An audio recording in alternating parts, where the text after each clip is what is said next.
Morning from Sonigans again. Definitely cold outside right now. Super stoked to be in this warm house. Man, I've been getting some pictures from my mom and my dad about what Louisiana looks like right now. It's absolutely wild. I'm gonna show y'all a couple of these.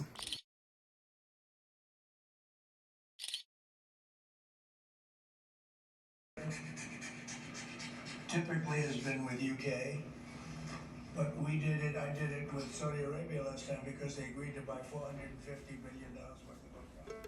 All of these assaults, I'm strong enough to take it, and I'm going to be your representative, right? He said to the American people.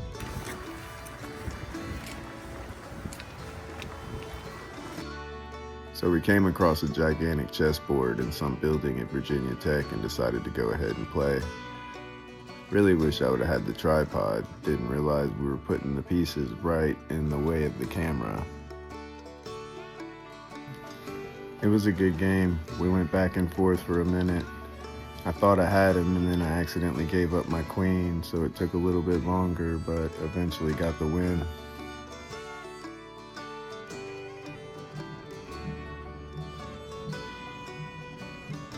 Sure is crazy to see New Orleans under all that snow. About to go secure some burgers for the night.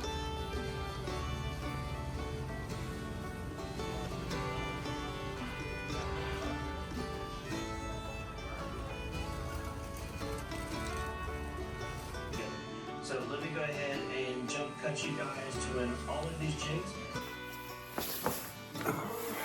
So I'm down here in the basement at Sean's house. Just came down so I could get away from everybody for a bit. It's really hard for me to talk to the camera when I know other people are watching, especially if it's serious stuff. So yeah, we really just had a relaxing day today. We went and looked at some jobs Sean wants to bid on. Got some lunch, about to do hamburgers tonight. Pretty uneventful day, but I figured I'd go ahead and talk to y'all about mental health since it's January. I'm in Virginia, definitely experiencing some depression right now. So for starters, this winter weather is really cranking up. I'm talking about way lower temperatures than normal average, right? So that's definitely been hard for me to deal with. I had the spike issue in between Tinker and McAfee, and that definitely got me a little shaken up, I'm not gonna lie. So it's been really nice having Sean out there to hike with. Having a buddy out there takes so much stress off my shoulders. But this is still some seriously cold weather, and I'm really not trying to make any big gear changes this late in the game. To be honest, I don't think there's much gear out there that could make this comfortable. I mean, you could pack more clothes, a heavier pack, but it's still gonna be hard getting in and out of camp in the morning and stopping to take breaks or whatever throughout the day. Virginia already feels long and drawn out to start with, like in good hiking season, just because it's so much longer than the other states on the Appalachian Trail.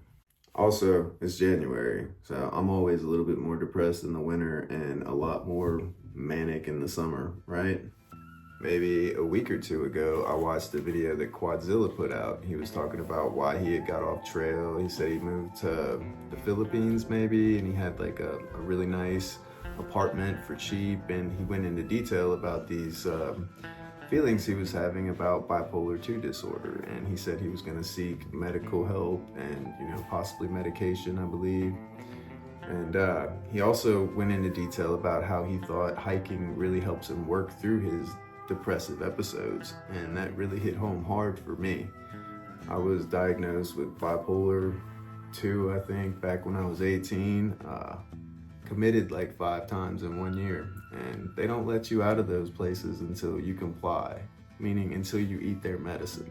So I've tried every medicine they have under the sun for this bipolar disorder that they say I have, and every one of them drastically decreases my quality of life, and I know this by experience. So anyone that's out there saying you should just eat the medicine, you should try it and then tell me that. I also think it's worth saying that, in the 15 years I've been off this medicine, I haven't been convicted of any violent offenses whatsoever. So anything besides, pot possession. So it feels pretty clear to me that I don't need the medicine. And really, the more I look into this bipolar disorder, seasonal affective disorder, it seems like something that a lot more people have than we really talk about. I feel like one day they're gonna put it on a spectrum, just like autism. It's not a matter of if you're bipolar or not, it's just a matter of to what extent. And I'm certainly not trying to bash Quadzilla for seeking medical attention. I really hope he gets the attention he needs and everything works out for him. I've heard several testimonies of people speaking good about the medicine, so I really hope he finds out what works for him.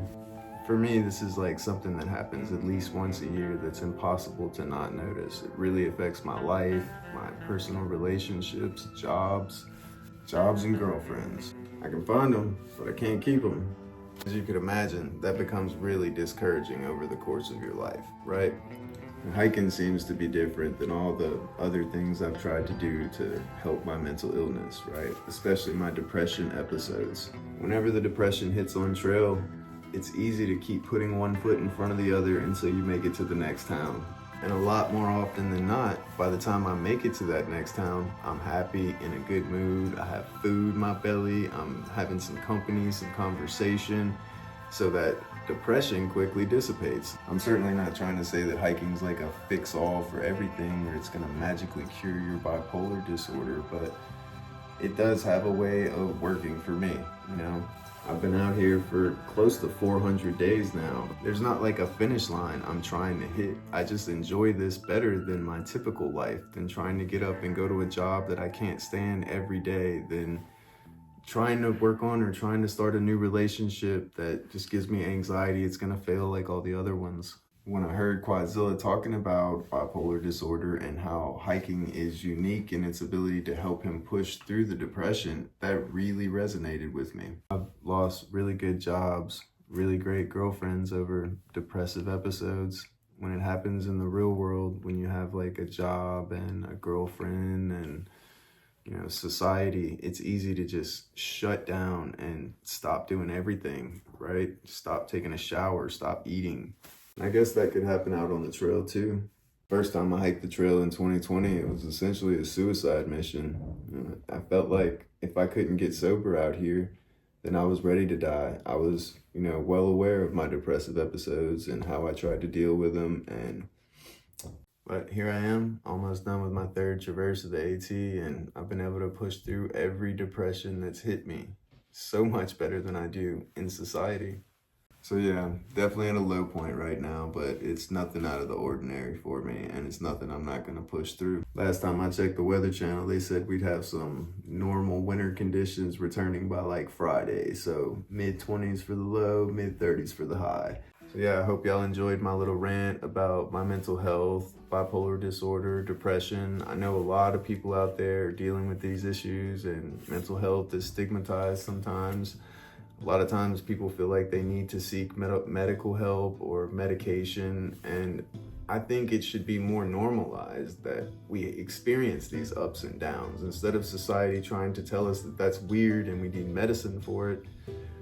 And I'm sure there's some people on the spectrum that do really need the medication. Again, I'm not trying to bash anyone for their medical choices. Everyone's doing the best that they can with the advice they're given. So if you feel like you need to seek medical attention, then go for it. I'm not gonna look down on you whatsoever. And if you're not seeking medical attention for this, if you've tried the medication before, I feel you.